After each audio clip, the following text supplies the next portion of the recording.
traveled a lot as a solo traveler. You just got married. Congratulations. I've heard you on a couple podcasts say, one day maybe there's a family. I have one. How do you think that changes? Or, you haven't been through it yet, but you've probably met lots of travelers. The idea of spending the afternoon kind of sitting in a bar, meeting some astrophysicists, going out to a random show is not the kind of experience it's easy to have with, young kids around. So how do you kind of create these interesting experiences when you probably have a tighter schedule? And have you thought at all about that or talked to anyone that's done it successfully? I'd be curious from you if you felt, as your travel style has changed, how you've felt yourself adapting. I think what's exciting about traveling with kids and having kids is that you now get to instill that curiosity and that sense of serendipity in someone new, right? And encourage that in someone and have them grow into the kind of traveler that maybe it took you longer to be. And I know that that's much easier said than done when there's like nap time and meal time and all these things that are pretty set in stone when you're traveling. But I do wonder if there's not of course, yeah, you can't be like, peace out, partner. I'm going to go hang out at the bar and meet some astrophysicists, have fun with the kids. But I do wonder if there are micro moments of serendipity that you can create where you can be like, we're going to go we've rented this car. We're going to go for a drive on this route that we've researched, but we don't know where we're going to stop yet. We don't know where we're going to have lunch. We don't know where we're going to go for a little hike. These little things that you just leave open enough so that when you do it, you're discovering it together. You're discovering that moment together. You're having that moment of uncertainty and be like, oh, is this the right place for the hike? Ooh, this looks a little intense. But then you do it together and you're like, wow, we did that. That was crazy. Remember when we did that thing? And I think I learned that from my parents too. And my parents were very good about doing that. I have this problem. I don't remember a lot of things concretely from my childhood, but I have vague, more like snapshots. And I have so many mental snapshots of family trips of, the car pulled over on the side of the road, the physical map out over the hood of the car while my parents are tracing our route and trying to figure out where the hell we are and where the hell we're going. I have so many memories of us, before smartphones, before the internet, pulling into hotels and knocking on the door, and being like, hey, do you have space for 5? At 10 o'clock at night. My parents did that stuff a lot. And I think that they still, of course, their safety was the first priority. When we were younger, there was all these other needs they had to cater to, but they still kept that little bit of mystery to travel and that little bit of we're kind of going to make it up as we go along. We're going to improvise a little bit and we're going to do it together. And we're going to have a conversation about ooh, which of these 2 restaurants looks better? What do you think, little Jimmy? Bring them into it, bring them into that experience.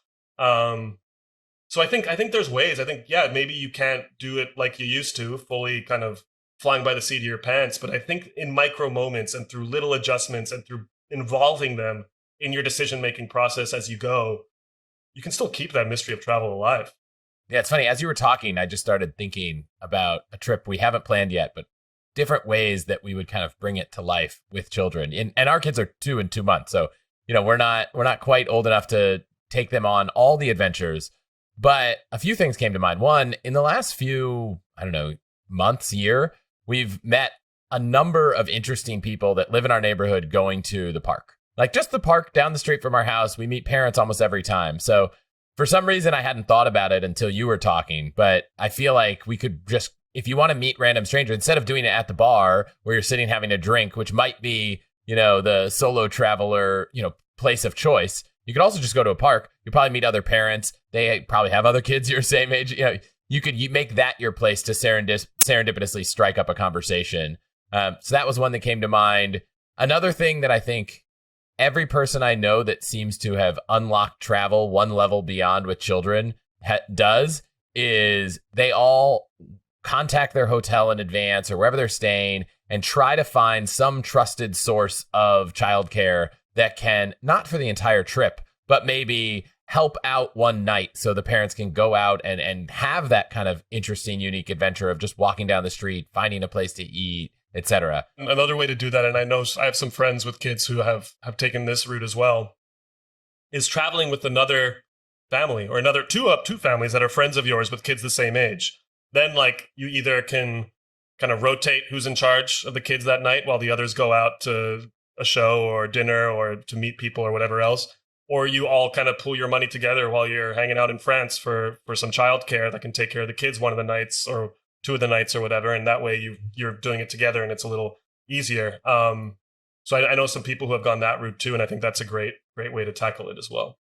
The last one that I'm really excited about, and Japan hasn't opened the borders yet, but I'm a big fan. We've been a few times. It's like re-experiencing the places that you know a little bit, right? Like, I've never lived in Japan. I've been 3 or 4 times. I wouldn't consider myself an expert, but I do feel like I know it well enough to make it easier to kind of wander the streets and have a serendipitous experience than I would if I'd gone to Uzbekistan, which I've never been to. And I feel like I would be trying to get my bearings as well as lead the family through the public transportation. So one thing I'm excited about is just going to places I've been to kind of share that experience and make it a little easier, right? Like the first trip with 2 kids running around a city, probably nice if you go to a place you know. Maybe you even test it out locally. Maybe we go to New York for a long weekend because it's like, I know that city even better.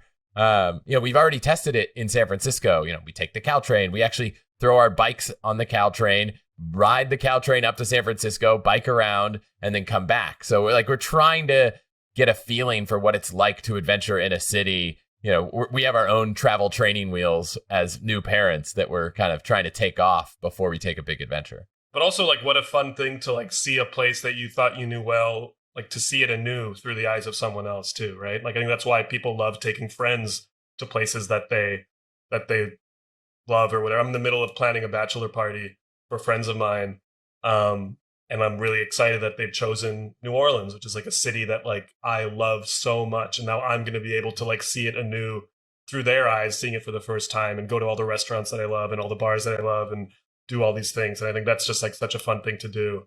I can imagine with kids too, to like see them get excited about something that maybe you've taken for granted by the 4th or 5th visit.